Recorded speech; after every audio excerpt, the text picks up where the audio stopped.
right, this is Cody with Paranormality Magazine, and I am here with the Wisconsin Apparition Tracking Society, or TWATS. Yes. I I love the name. That's clever. All right, so who came up with that? Well, actually, my husband's coworker years ago used to kind of joke about that's what, if he ever started a team, and we would kind of joke about all of it. And it has stuck in my head ever since. And so when we decided that we were going to form our own team, it was one of the things that I proposed. And yeah, we ran with it. We asked his permission first, and he's getting a t-shirt. So that was his request. But yeah, so it was kind of a work joke that turned into something that just, stuck with me. And I was lucky that everybody got on board with it. So it's definitely an attention getter, because it caught my attention when I started following you guys on Instagram, and then when I was looking for groups to interview, I made a list, and I was like, all right, I gotta interview them, because they look like you guys look like you have a lot of fun going out there to these places. And I'm just scrolling your Instagram, right now as I'm talking. And I was like, all right, I gotta talk to them. So how did you all meet? Yeah, well, Kim and I met when we were 12. Yeah. We were in Catholic school forensics doing monologues. Yep. And mine was about having dreams about going to school naked. And hers was about the little cow creamers that look like they're throwing up milk. And when she did hers and I did mine and we were competing, I thought, I want to be friends with her. Like, we're kind of pushing the limit, especially being in parochial school. And we became friends. We did theater together. And so that's how we met. And then in my teens, I did some modeling, and I modeled for Denise's sister and brother-in-law's salon, and Denise did the photographs. So that's how Denise came into the picture. Mm-hmm. And then about a little over a year ago, Kim and I decided that we were going to pursue joining a team so that we could have more time together hanging out. And we did apply and join a team, and that is where we met Lauren. And eventually Denise came onto that team as well. And so that's originally how we all met, was just through the years. So there's some long established friendships, and Lauren is newer to our friend group, but like it feels like we've all been friends forever. So yeah. And that's always important. Like when you're investigating, you gotta jive with your other team members, and it's gotta be comfortable. Mm-hmm. I've been on investigations where it's just like, okay, that's cool. And then you're on other ones that you feel like you've known them forever. And, I'm right now, I just joined an actual team. But I was solo for a while. So I would like bounce around to group. So I totally get it, where you feel like, you have somebody that are your friends. So who decides, or how do you guys decide what locations to go to? Do you just like throw a dart at the dartboard and well, go ahead. Well, I was going to say what we do is so one of the really awesome things that we've been doing is we're trying to find a lot of the places that aren't as notorious. Maybe do some smaller places that have recently just opened up. And usually what we do is we can compile a list, and we kind of go over where they are, what the activity is, how long it will take us to get there, just all sorts of, of the details. And then as a team, we all kind of decide what weekends we have free, when we're going to go, and what we're going to do. As far as the actual investigation, we don't plan that so much in advance. We really, really want to have fun with it. Mm-hmm. Now, do you share like details of hauntings, or do you guys like to go in blind? We're each a little different on that Yeah. one. Okay. So yeah, so sometimes we like to get a history, and sometimes we know a history. So and that's fine, and some of us prefer that, and others of us are kind of like myself, because I do have mediumship abilities. Sometimes I do like to go in there blind and then find out things afterwards because it gives me validation. So but I think we're all pretty laid back when it comes to that. So we just go with the flow.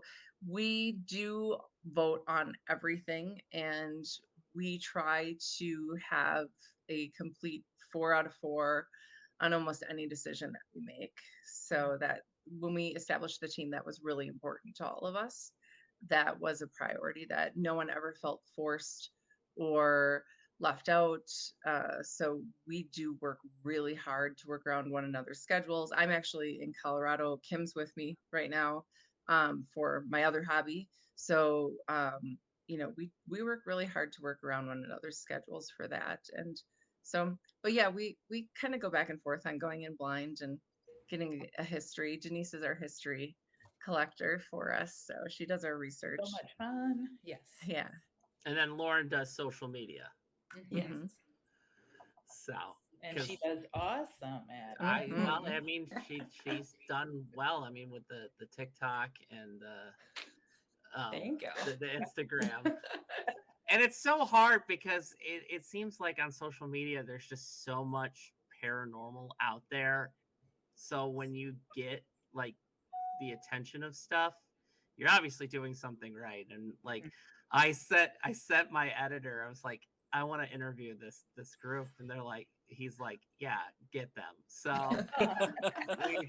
they thought, like, the editor thought it was like, normally I run stuff by them, but I was like, I'm gonna, so here we are, interviewing you guys. You just got back from Michigan Paracon. How was that? Amazing. Amazing. Wonderful. Yeah. The best. It seems like all my friends were there and I wasn't. So You have to go. You have Next to year.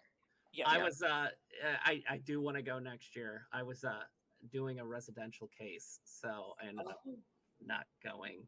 Yeah. Do you guys do residential cases, or do you guys stay away from them? I know some groups like to do them, some groups don't. It's a possibility in the future for us. Right now, I think we have decided not to because of our busy schedules. We just don't feel that we could make the responsible commitment to a household if they needed us that way. So we do have other teams that we would refer in that direction.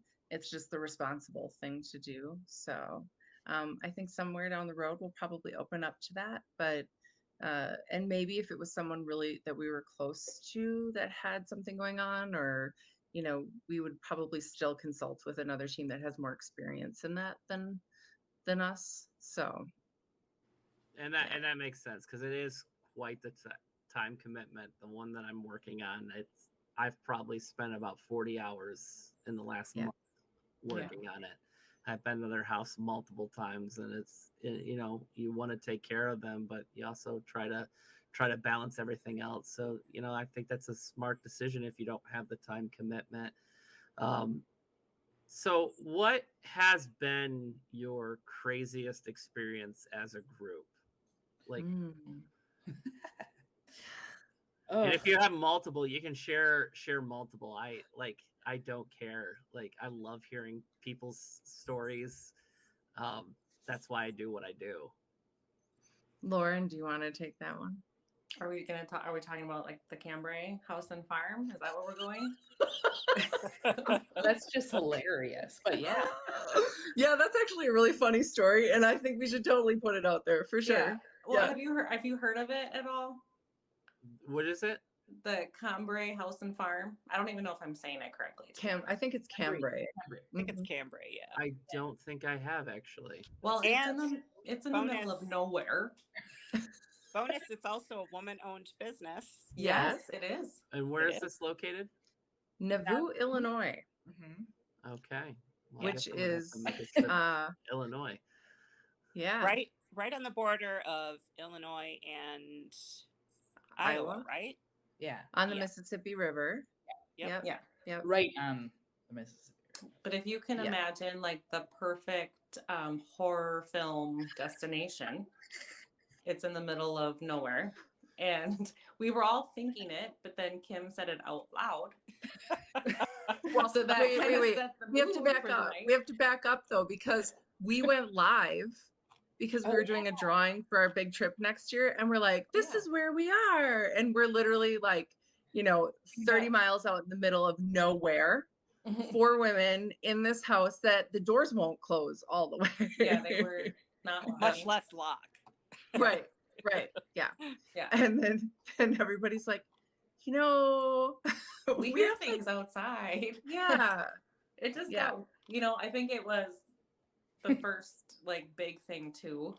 Yeah. That we all kind of did outside of our other team. Mhm. So that kind of set the mood. But then, yeah, it was literally just this perfect setup to just be really creeped out. And we were actually getting things over our equipment that made it sound like it wasn't human. So yeah, it was a little scary. It looks cute. And it was though. storming. It was it was thundering and lightning. It had like just the perfect setup to just be super creep factor. It's a cute little house though. It is. I'm looking at it on Instagram right now, and It's it's Adorable. Yeah. And the drive-in is absolutely gorgeous. It's totally my jam. Like, I love being out in the middle of nowhere. Like, yes, but I will fess up. We slept together, huddled together in the living room, because then Denise started to be like, we go into places by ourselves. I have sat in places by myself with nobody else from the team anywhere near me with it, and never, but then Denise is like, what if a bear came in here? Because the doors wouldn't shut. We had to put Oh. a chair under the door. Which So would that we could, like, get in. and you So said we you had, went like- there, and it's storming. Yeah. I think that's the best time to do paranormal investigations, because like I feel the spirits like draw out of the energy in the air, and I think you get like better evidence. And people are like, but it's harder to hear like EVPs and stuff. I'm like, yeah, but you can play with that. And if you're getting like cat ball or REM pod or other interaction, you trade one for the other. We were getting really good direct communication. I mean, even in the morning, we had stopped and gotten muffins, and we were eating muffins, and we got, it was like cupcake, and then it was hitting on Denise, and so we were. Oh, yeah, Denise bent over, and I don't even remember what it said. said. Like legs, Lust, and then we started like just talking back and forth, and it was quite direct. So it was amazing communication. But yeah, it was quite hilarious, because we were just out of our element. It was the first time that we had also ever been out on an investigation that was so remote, and just the 4 of Just us. us. So Yep. No mill. And I think all of our previous investigations, we'd been in areas where we were with people that had already investigated there. So this was new. This was like an unknown for all of us. None of us had any idea what to expect. It wasn't an area that had been heavily investigated, so there wasn't a lot out there about it. And I think it really added to sort of the excitement factor for us, because it really felt just very fresh for us. And how did you guys find it? we attended a convention at Broadhead. I think it's Broadhead Manor. Is that? Yep. At the southern point of Wisconsin, and she was there. She had a vendor table. and I'm looking here. They ghost tours are $20 for a 2-hour guided tour, but an overnight is $250. That's not bad at all. No. No. Mm-mm. We'll definitely be going back. Yeah. And then if Lauren's not married yet, she can get married there for $750. So yeah, you know what's funny is I interviewed the group from Crescent, and I interviewed two of their tour guides. They actually met there. They had their first kiss there. They had their first date there, and Aw. they were going to get married there. But unfortunately, there's some they lost the operators lost possession of the property, and now the Oh. new operators won't let them get married there, and it's kind of sad. But they decided, and they just booked it. They're going to get married at the Hinsdale House in New York. That's Oh awesome. yeah. So they've booked it out for 4 days. So it's wedding and paranormal investigation. Oh, fun. Wow. That'd be Very cool. fun. So I'm like, yes, and they're like, yeah, you're invited. So I'm like, I want to go to that wedding. I know, right? Yes. Yeah, like Is there you know, cake? Because there has to be cake too. I want cake and paranormal investigation. So, absolutely. I'm a fat guy, so like cake is. I can't investigate on an empty stomach. Yeah. Right, Oh, right. Yeah. Nope. Do you Snacks guys are hear must. that noise? Oh, that's just me opening up my candy. It's okay. You know, it's a spirit. So, what got you guys into the paranormal? Like, what? And everybody, it's different. Like Mhm. for me, it was I had a clairvoyant episode. I, had a dream that a family member died, and then I just like started, reading paranormal stuff, and then watching TV shows, and then finally doing it. What was your guys' defining moment? Who wants to go Sorry. first? Oh, I was just always go interested, ahead. like ever since I was a young kid. The shows. But I actually grew up in a very like religious household. My grandfather was a pastor. So it was very big no. Like if they were coming over, you better turn the channel. So now I'm just a rebel. What does your family think now that you? Is it Oh. still taboo or? No, they're totally fine. Like my dad, so that was my mom's side of the family. So my dad's side of the family has, there's rumors that my great grandmother might have been a medium of some sort. So I think it just kind of all came together, and everybody's fine. Everybody's cool. Well, that's good. Yeah. It's always important to have your family like supporting what you do. Mm-hmm. Mhm. What is it? I'll ask you, Lauren, because we're talking to you. What is your favorite paranormal show? Ooh. Don't say Ghost Adventures. Don't say Ghost Adventures. No. That is really actually funny, just from the weekend. Oh, man. Yeah. I really liked the way that Project Fear is operating. Just because it's like just feels so much more like real and raw. Like it's not like you can totally tell they're just having fun and going for it. But otherwise I really like Dead Files Mhm. because I like the paranormal and then like the mediumship part too. Dead Files is a good one, and Project Fear is great. I was going to, so how I talked to Alex the other night is I was going to write a story because people seem to think that they overhyped their season finale that they just released about ISS, about somebody breaking in. Oh, I see. I thought that was good. I thought that was, I don't know. I liked it. So here's the thing: the dentures that all the items that they showed as evidence that somebody was broken in. Yeah. They were there April 19th and 20th. I was there April 8th and 9th, and all that stuff was there, including the dentures. So I was going to write a story and then ended up backing out after talking to Alex, and he explained, he's like, listen, I don't, and he was totally cool about it, which is great. And, but he was like, I totally get why you feel that way. Like when we were, editing the episode, we had this discussion, like, people are going to think that we're, dramatizing it. So, but yeah, he's like, this is our raw emotion. That's what we were thinking during that moment. And I don't know if you guys can hear it. I apologize. My daughter who's 18 months is running around upstairs, and these floors are not. This room is not the most soundproof. So if you can hear that, That's okay. I'm actually going to step away for a moment because I'm here with my dogs and I have to take them outside. I apologize. No, that's So, fine. We can move on to the Denise all right. or Kim or whoever wants to go next while you're on break. All right. So what question was there again? The first one? What was your defining moment what got you interested in the paranormal? Okay. Yeah. So when I was little, my own dad passed away when I was 6. And my mom ended up marrying the funeral director to his funeral. So I ended up growing up from the age of 8 on in a funeral home.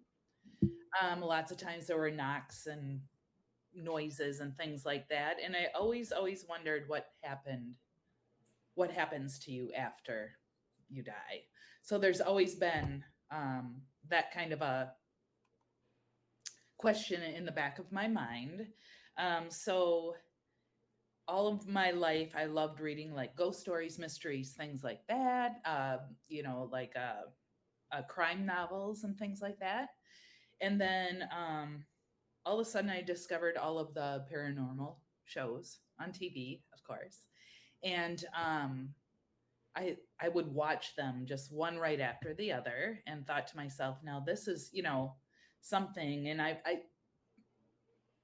would see little things, hear little things like that, but I would always kind of push it off. I'd have dreams and whatnot about, relatives that have passed on. I saw my grandma standing next to me when she passed away and all these types of things. And when I was watching the shows, I was like, this would be so cool if I could do this. Like, where did they get all that equipment? It's so neat. And all of a sudden I was like, oh, and I started seeing ghost groups pop up on my Facebook and that I could do an overnight and all of the things like these people were here. And so I just went on an overnight, and Kim and Christina were actually on that team. And that just started this whole journey for me. So,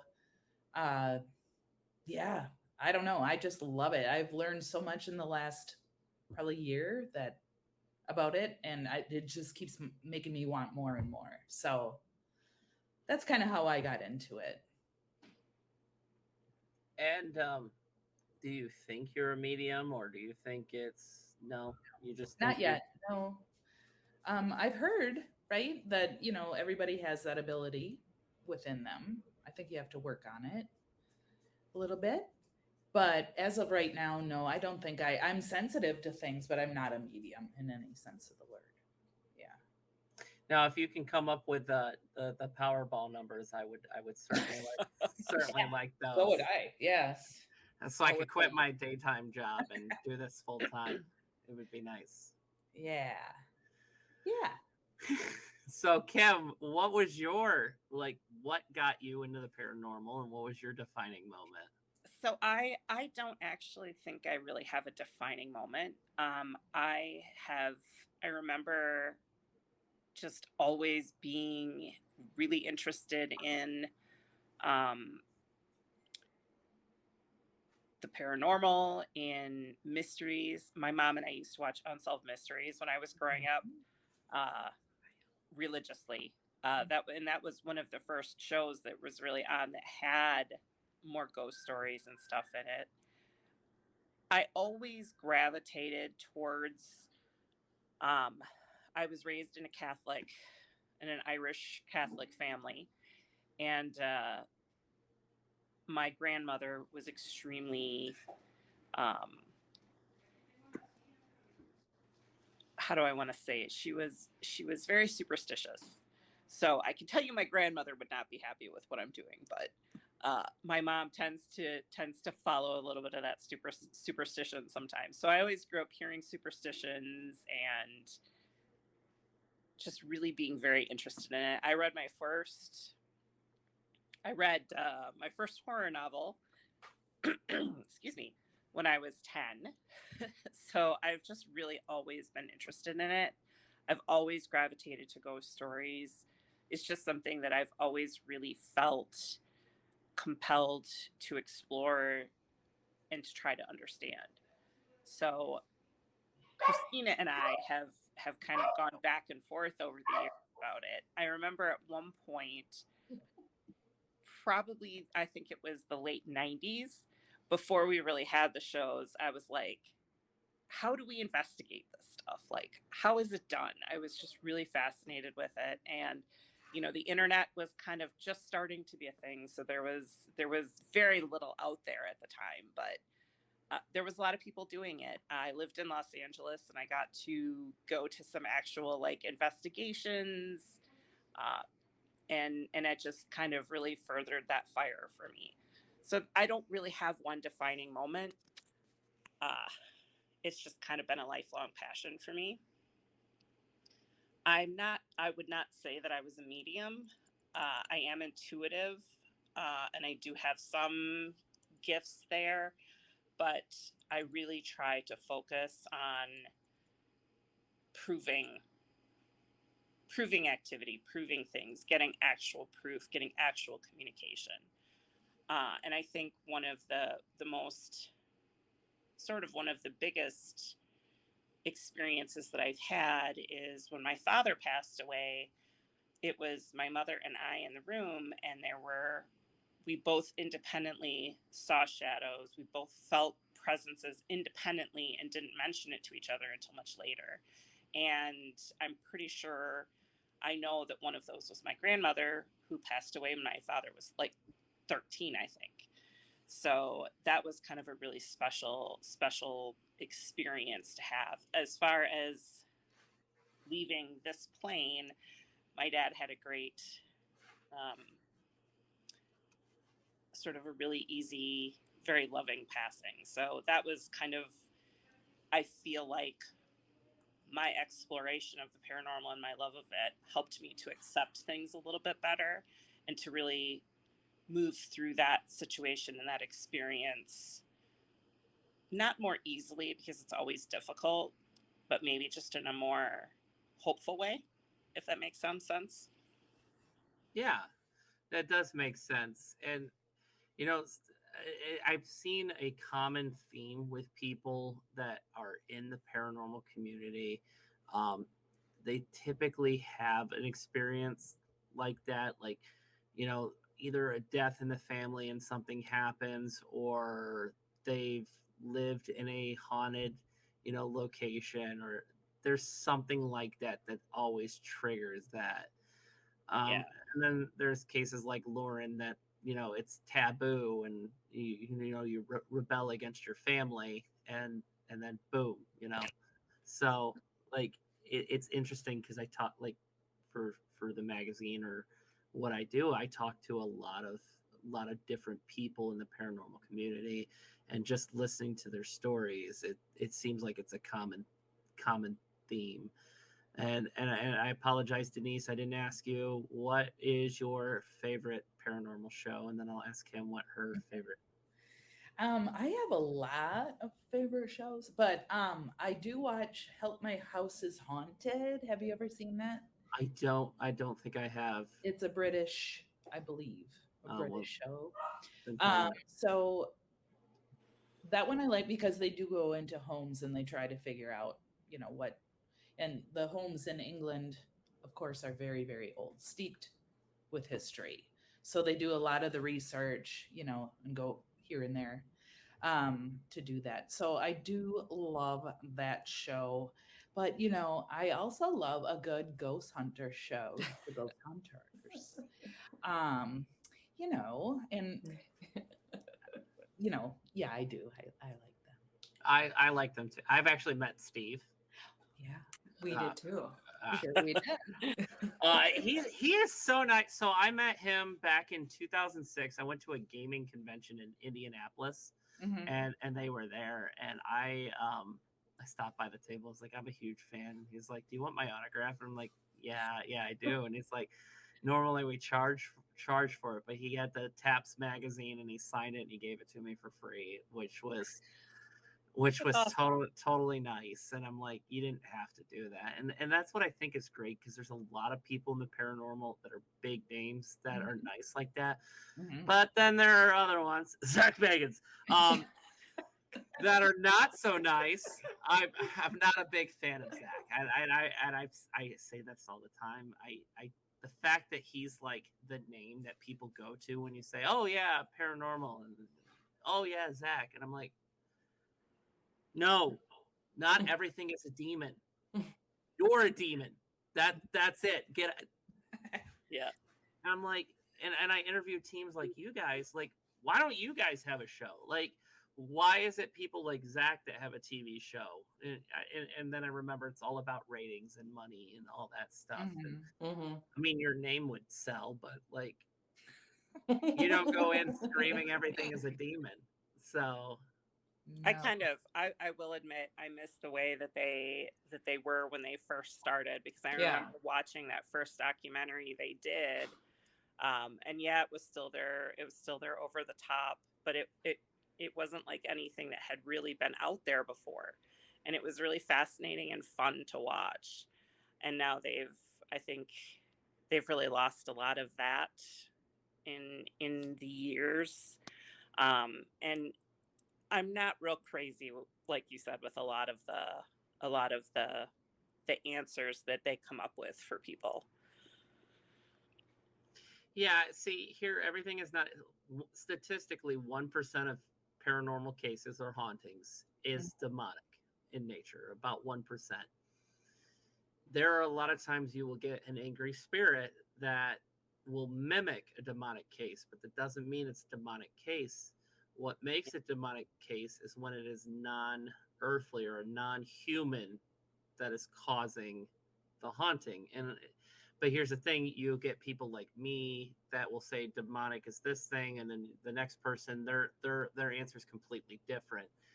And the paranormal is a science, and we need to start coming with like a standard to things. And until we come to a standard of what's what, I think we're going to continue to have people like Zach or people that like to fake evidence. Like, I'm not a big fan of the Warrens. They were very problematic. They were the Zach Bagans of the time. They faked a lot of things, and they were grifters, in my opinion, which is sad. But there was nobody there to debunk them, you know. But now we have the internet, and yes, people fake stuff on the internet all the time. But it's also a tool that we can say, hey, you know, that's it doesn't work like that. So, you know, and plus we have more technology. Like, you know, now everybody carries an audio recorder and a video recorder. This little iPhone, it's so great. You don't have to go spend, you know, thousands of dollars on equipment. I mean, it's nice. I mean, don't get me wrong.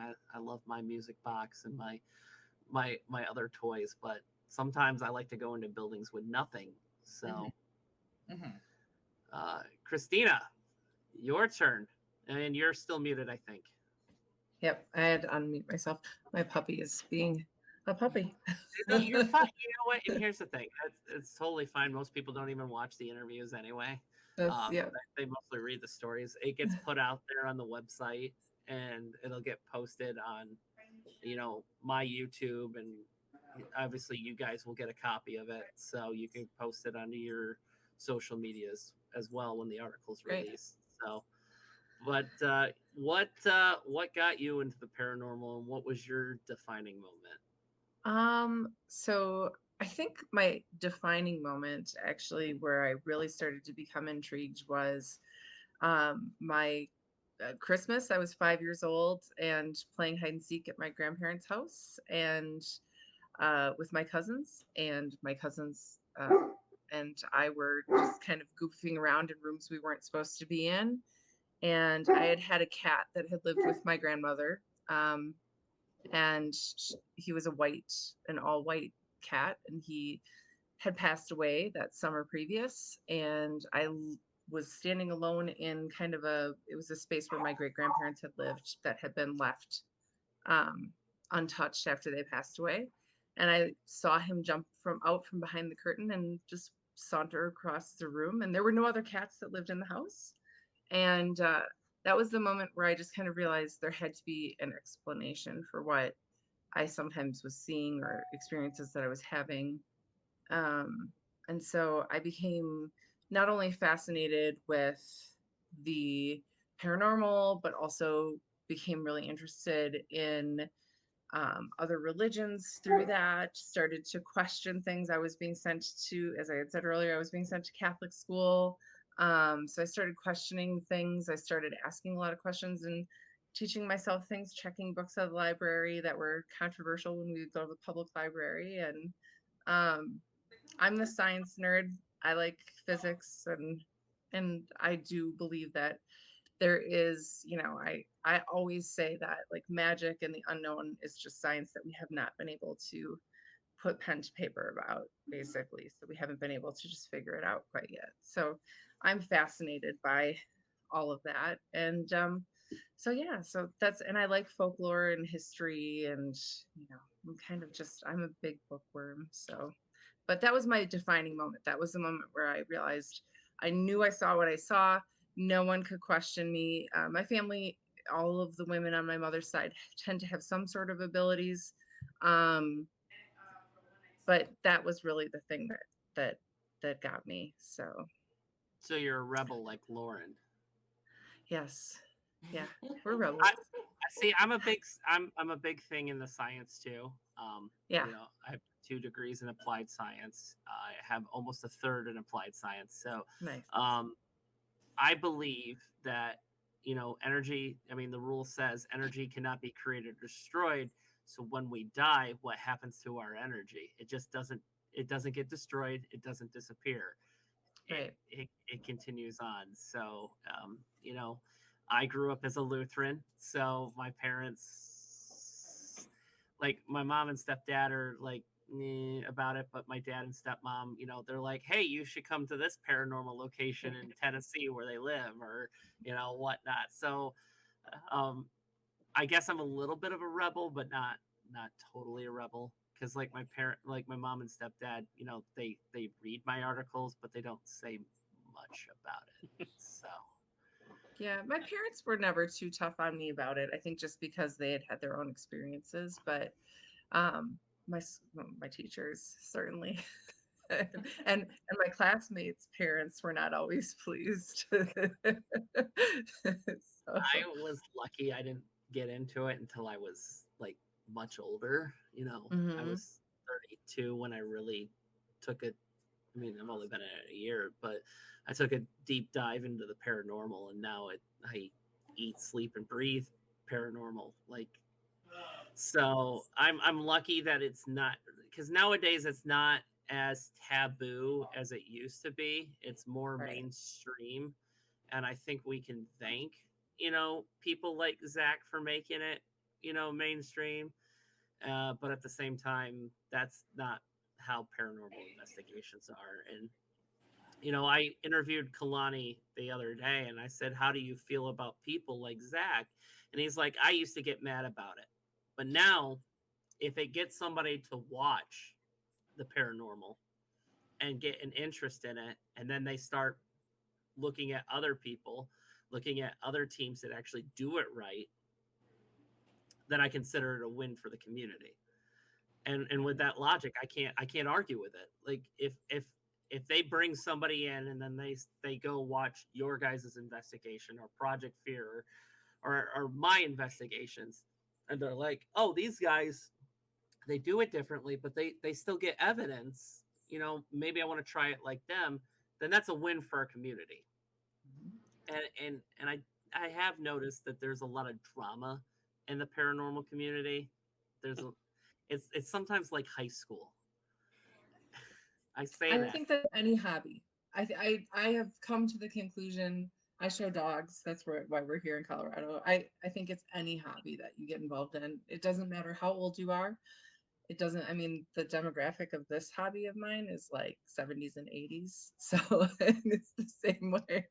So I just think it just happens. There's this competition. People get so wrapped up in it being their success, in it being everything about their persona instead of the adventure of learning and the adventure of investigation and the adventure of creating memories and, maybe potentially contributing to science. But yeah, I think that I think you see it in every single hobby. People just get so wrapped up in it and they just can't let it go. So, and you're not going to like everybody. That's Yeah, just and how it is. that's true. And I've been wrapped up in drama, like in the paranormal community. But then again, I write for a magazine, so I Right. tend to find the drama. But like I have these people. So I got started in investigations. I went to a Ghost Hunts USA tour, Mm-hmm. which I had a great experience. I did scream like a little girl, but that's besides the point. So I went to Indiana State Sanatorium. It was my first ever paranormal investigation, and not to tell a long story, but I'll make it short. So I don't know if you guys are familiar with some of the hauntings that are there, but there's the nurses station is very notorious for being that area is extra haunted, Mm-hmm. and we did a rotation, and they separated us, so we're all alone in the dark. And there's this linen closet off the nurses station. They put me inside the nurses station. The door opens and like this white nurse figure just comes out of it, walks past me, and then disappears.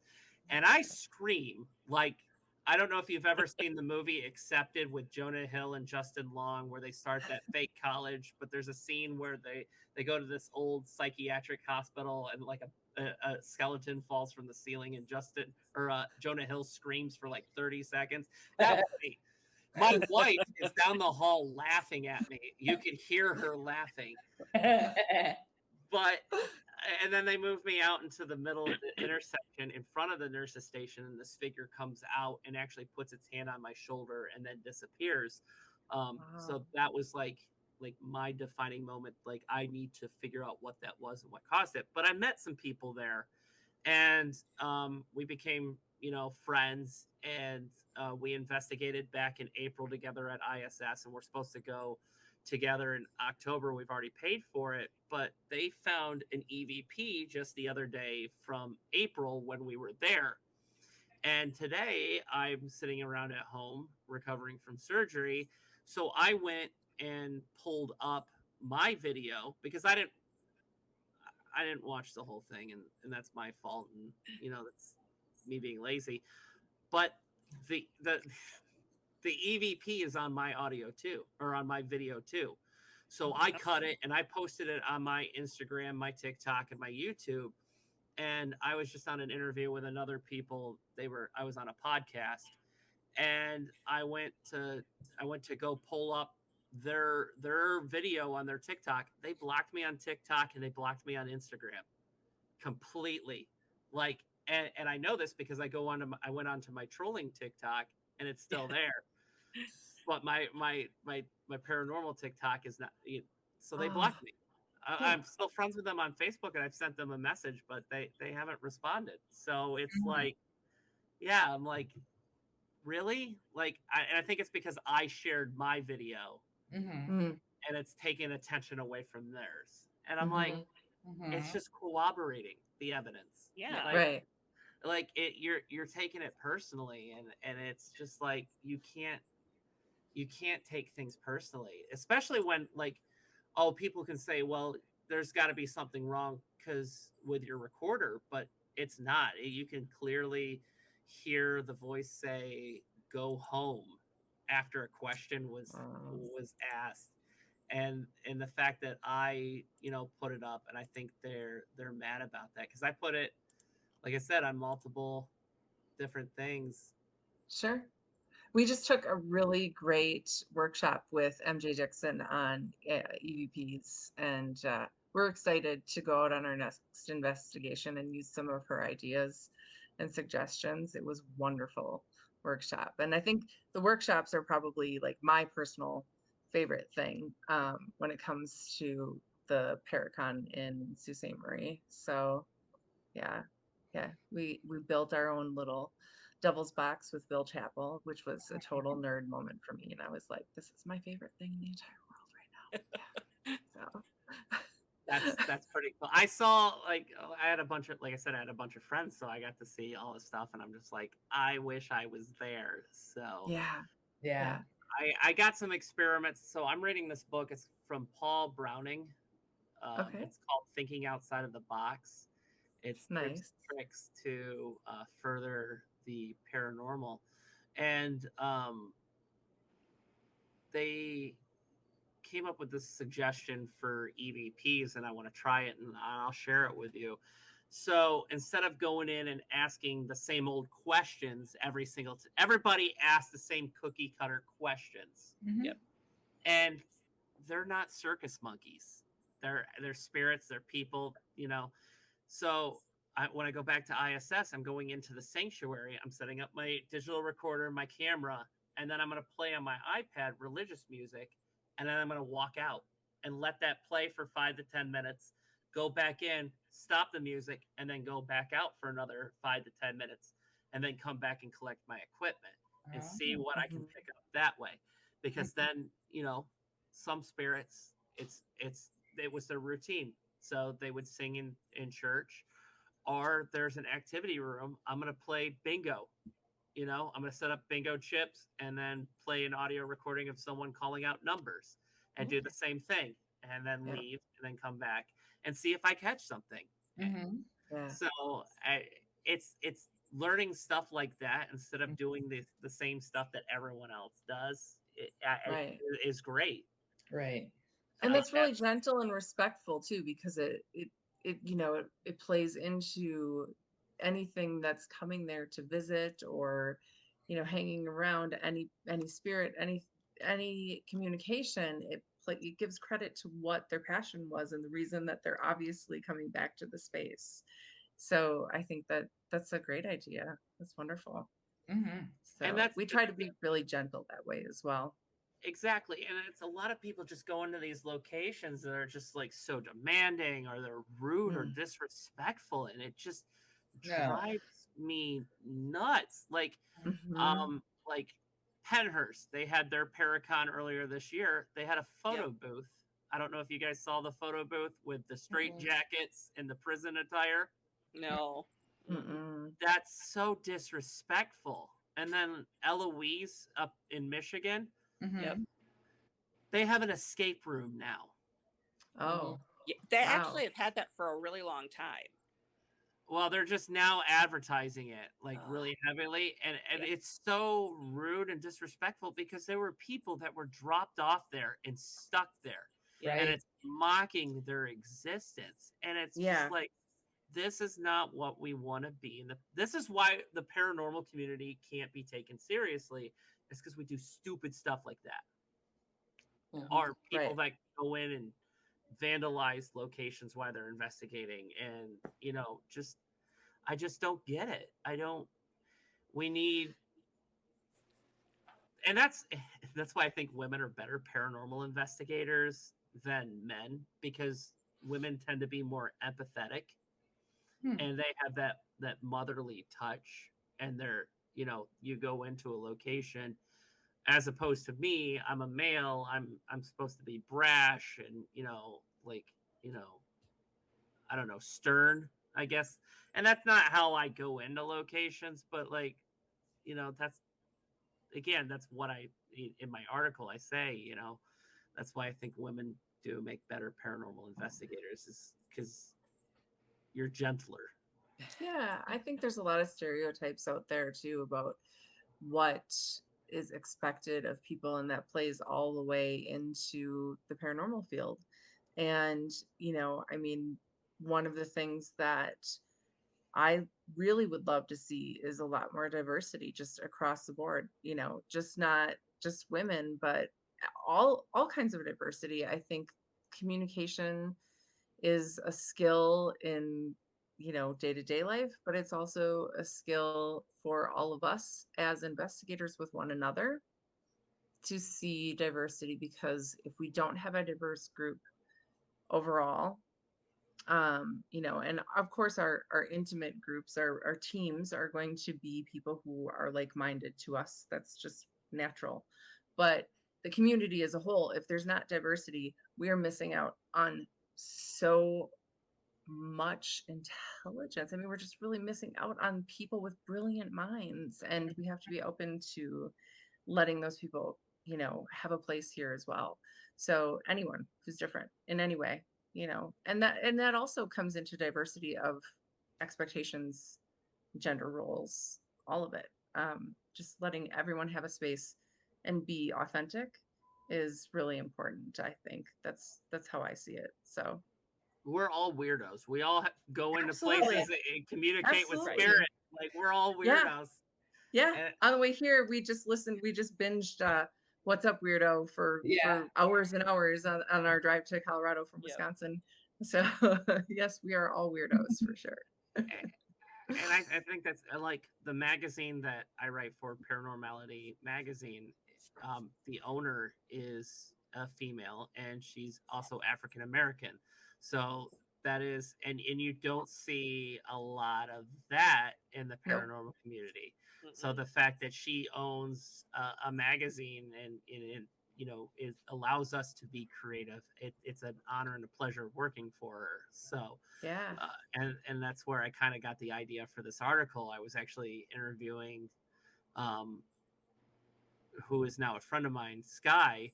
I was just doing an interview with her, and I just sitting there. I'm like, she's talking about how there's not a lot of diversity in the paranormal community, and I'm like, I'm gonna write about that, and then here we are, and now I'm talking to another team that is made up of all women that Yeah.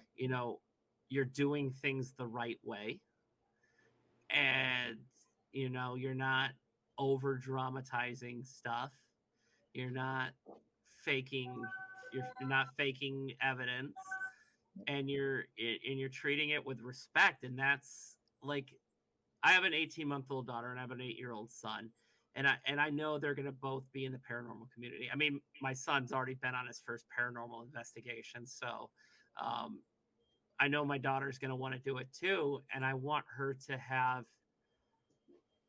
female role models in the community that she can be like, hey, look, they can do it, I can do it too.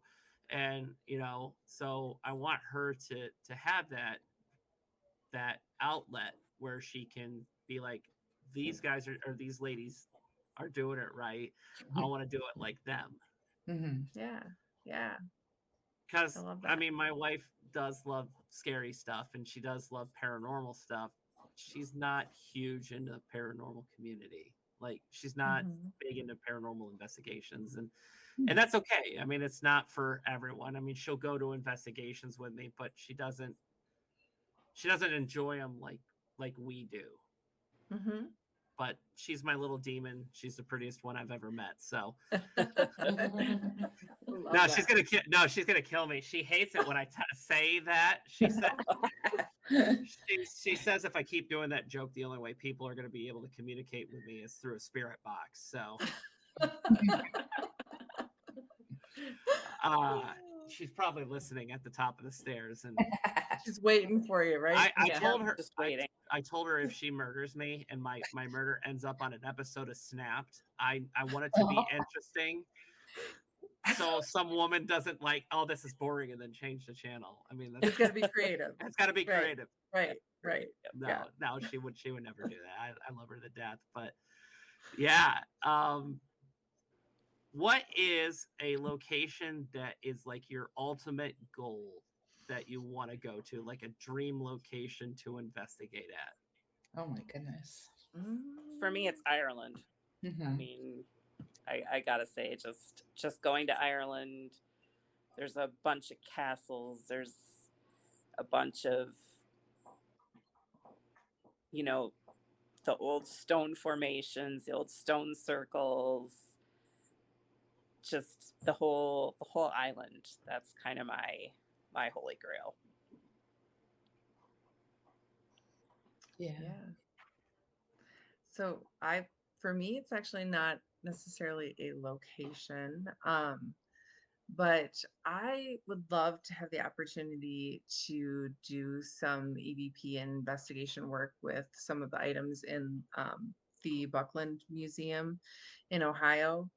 One of my dear friends and mentors, Velvet Rice, owned some of, well, not owned, but was a guardian of some of the items that were there after Katrina. And at one point, she had some of them in her house before they found a location for some of them. She has since passed on from this world, but I remember sitting at her kitchen table and she had a hutch filled with some of the items from the previous museum location. And so I would love to do some work with some of those items. The Witch Museum, in the UK. I just, I've, so there's a couple locations in New Orleans I would love to get into, but I, I find a connection to objects and energy connection to objects really intriguing. So for me, it's that would probably be something that I'd be more interested in than saying like, oh, I just want to go to this one place. Because for me, I think at least my experience is if you have connection to an object, you're much more likely to quickly get communication as well. As where if you go into a location with the way that like we like to investigate, I feel like we like to form a respectful relationship. And so it takes a little bit longer to, kind of get that communication. And if it was a one-time thing, I'd really want to be able to be like, yeah, that was worth it. I got what I wanted out of it. So that's probably my dream. So Denise? It's hard to pin down one location. We did a little we all wrote down on little pieces of paper where we would like to go. And we put them all in a jar and then pulled all these locations out. And I, for some reason, really want to go to the Queen Mary and investigate there, and a whole bunch of different places in Los Angeles. I, first of all, love the city. That city has such great history and whatnot. So I listened to a podcast called Holly Weird Paranormal, and all it has, it's about all the locations around LA. And I would just really love to go there and check it out. So I was just in LA back in May. That place is so expensive, though. I took the family on vacation. I think I spent like $7,000 with like. Oh, no. I'm just like, how do people live out here? It's like $5 for a gallon of gas. I'm like, yeah, no thanks. I'll go back to Indiana where it's yeah. But go ahead. No, you're fine. Go ahead. On that too, I forget if it was this weekend. Somebody was just saying how just going to a cemetery, and taking your recorder along, and how much you can get just in a cemetery. Like you could go anywhere, any time of the day around here, around anywhere. And I think that's really interesting too. So a lot of things, I guess, would be local that I would like to do. And you know what? I would really like to help someone solve a mystery, if at all possible. I think that's all of our goals is to solve a mystery. Yeah. So, I have a friend who disappeared and nobody knows where she is, and I would love to be able to figure that out, but I don't even know where to start with that, but something like that. I wonder if you can go to your local Quick Trip and see if it's haunted too. Well, I bet you could walk outside. And that's why that's what I was gonna say. I'm jealous of you Wisconsin people because you guys got Quick Trip. I so love Quick Trip. Lauren, what is your dream spot to investigate? So I know it's not possible, but if it was possible, I would like to investigate Graceland. Because I think in another life that I was just like this really big Elvis like fangirl. Like that was like senior year of high school, and it was like, what do you wish like you could have done in the past? I was like front row. Elvis? You wish you could have done Elvis? Yeah, front row of Elvis concert. That would have been my thing. Well, before he got, not so cute, then yes, Christina. The 50s. That's This is how our weekend goes. Like, I if you love were it. at Michigan Paracon, this is the whole weekend. I love it. This is entertaining. This is fun. I love it. Mine has got to be Waverly. Oh, Yeah. And it sucks because I live in Northeast Indiana, so I'm 4 hours away from Waverly. That's not bad though. I Be like a know day trip. Yeah. it is a day trip. Yeah. So like I live, like I said, 4 hours from Waverly, 3 from Indiana State Sanatorium, 2.5 from Eloise. I live an hour and a half away from Blackford County Jail. I live an hour 45 from Randolph County Infirmary. wow. 2 hours from Post Town. So I've got like all these paranormal locations. 7 minutes to the Bell Mansion, from my house to here. Like We're not that lucky. How far away from Sheboygan are you guys? Hour and a half, 2 hours, somewhere You there? got Yeah, that it depends. We're big spaced out a little bit. So like an Yeah. hour and a half to 2 hours, depending on which person you're yeah, but you got that looking big at. sanitarium there. We've been to, Christina and I have been to a public investigation at the Sheboygan Asylum. Yep. And I know that they're working on, kind of fixing some things and working on it, and they're still doing tours and stuff. But I don't know how many overnights they're actually renting it out for. Yeah. Yeah, I think we looked into it at one point because I know we are going on an investigation at another location that team kind of oversees and takes care of. And so, but yeah, there's that, and it's a huge property though. So we would probably team up with another team if we did that, just because It's huge. it's massive. Yeah, yeah. That's So the common theme with those sanatoriums or the asylums. They're Mhm. huge. Like ISS, it's like 100,000 square foot of like buildings, and it's on like 300-400 acres of property. So and like I've been there twice, and I still haven't been in every single area. So Yeah. yeah. I love the history of these buildings. I love going into these old buildings and seeing, I mean, it's tragic, a lot of the stuff that has happened in these buildings, but I think that's one thing that's so interesting about the Sheboygan Asylum, because by and large, it has a really good positive reputation. And they did take very good care of the people that were there. And it's one of the few in the entire US that actually did have a good reputation when it was operational.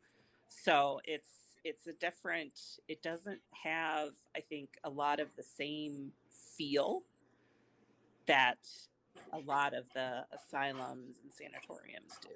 So it doesn't have that dark, heavy feeling when you go in. No, the basement is a little bit, but you can't really, it's a basement, and it's a really old basement, and it goes way back, and there's tunnels, and so it's kind of really mentally creepy more than feeling oppressive, if that makes sense. Yes. And so, like I said, I live in Fort Wayne, and there's actually tunnels underneath the city. Yeah. So this area is kind of a hot spot for paranormal activity. There's a former GE factory that's probably 5-6 blocks from my house. What is crazy is there's tunnels that went under there from the factory to these houses.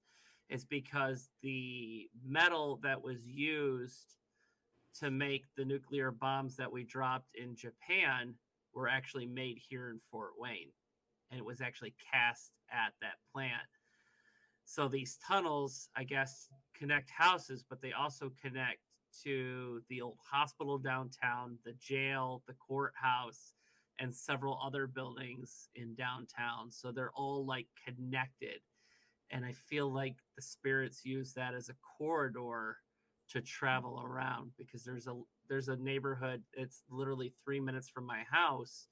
That pretty much every house in that neighborhood has a haunted, has had haunted occurrences, and actually, it's the neighborhood where that residential case that I'm working is at. Okay. And it's kind of a dark, presence that's there that we're dealing with. But it just seems like whenever there's tunnels, there's always something interesting that happens. Yeah. And I'm scared to go into tunnels. So I think one of the biggest things for being a paranormal investigator is just being open to talking to people locally when you go somewhere.